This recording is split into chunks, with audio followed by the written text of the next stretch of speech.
महाराष्ट्राचे लाडके मुख्यमंत्री देवाभाऊ, आपण आज बीड जिल्ह्यामध्ये आला होतात आणि आपण बीड जिल्ह्याचा दुष्काळ हा जो कलंक आमच्यावर बीड जिल्ह्यातल्या लोकांवर लागलेला आहे तो पुसण्यासाठी आपण एक सकारात्मक पाऊल टाकून शिंपुरा ते खुंटेफळ या योजनेचं आपण उद्घाटन आज केलेलं आहे।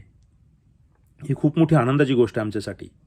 आपण पुढे असाही शब्द दिला आहे की पुढची पिढी तुम्हाला दुष्काळ आम्ही पाहू देणार नाहीत। तुम्ही असाही संकल्प केला आहे की नवीन बीड आपण निर्माण करूया।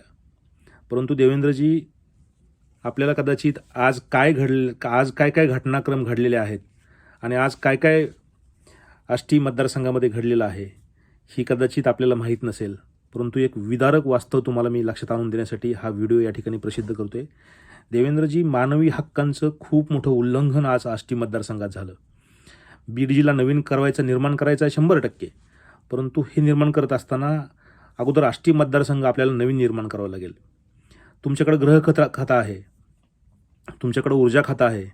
देवेंद्रजी, तुमच्या नावाचा वापर करून आष्टी, पाटोदा, शिरूर या बाजारपेठा अक्षरशः विकृत पद्धतीनं दमदाटी करून बंद करण्यात आल्या। बाजारपेठेमध्ये शुकशुकाट होता आणि एक फॅब्रिकेटेड वातावरण तयार करून तुमच्या पोटात शिरण्यासाठी हा खटाटोप केलेला आहे। वास्तविक हे असं कुठलंही असल्या गोष्टी तुम्हाला मान्य नाहीत, तुम्हाला अशी बेशिस्त बिलकुल आवडत नाही हे आम्हाला माहीत आहे, परंतु तुम्हाला सांगण्यासाठी आम्ही हा व्हिडिओ प्रसिद्ध केला आहे। नेमकं आष्टी मतदारसंघातील बाजारपेठा कुणी बंद करायला सांगितल्या, व्यापारपेठा कुणी वेठीस धरायच्या सांगितल्यात, याची चौकशी करण्याचे आपण पोलीस खात्याला आदेश द्यावेत। आम्हाला माहिती आहे की याच्यामध्ये जो आज स्वतःला लाडका म्हणून घेतला आहे तोच व्यक्ती याच्यामध्ये आहे। अजितदाच्या शब्दात जर सांगायचं म्हटलं तर खालचा कार्यकर्ता, याचे विचार देखील खालचेच आहेत। यांनी आष्टी मतदारसंघातील बाजारपेठा नेमक्या का बंद केल्यात, तुम्हाला हा हुकुमशाही अशी तुम्हाला अधिकार कुणी दिला, तुम्हाला यासाठी लोकांनी लोकप्रतिनिधी केलं आहे का, हे आता विचार करणार तर नाहीच आहे गडी।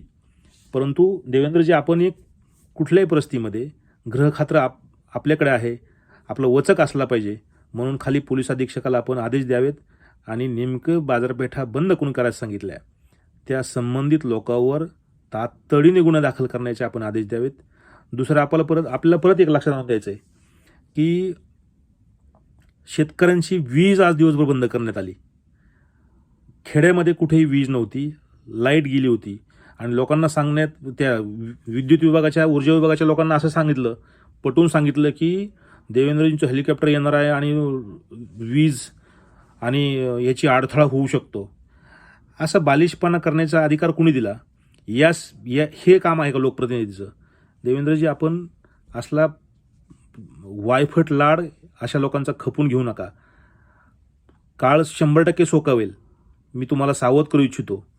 आपल्याला विनंती आहे की आपण यामध्ये खाली संबंधित यंत्रणेला आदेश द्यावेत आणि असे उपद्व्याप करणारे जे काही अधिकारी आहेत, ज्यांनी लाईट बंद केलेली आहे आणि कायदा हातात घेऊन बाजारपेठा बंद केल्या आहेत, अशा सगळ्या लोकांवर आपण खाली पोलीस अधीक्षकांना सांगून संबंधितांवर गुन्हा दाखल करा, एवढी आपल्याला विनंती करतो।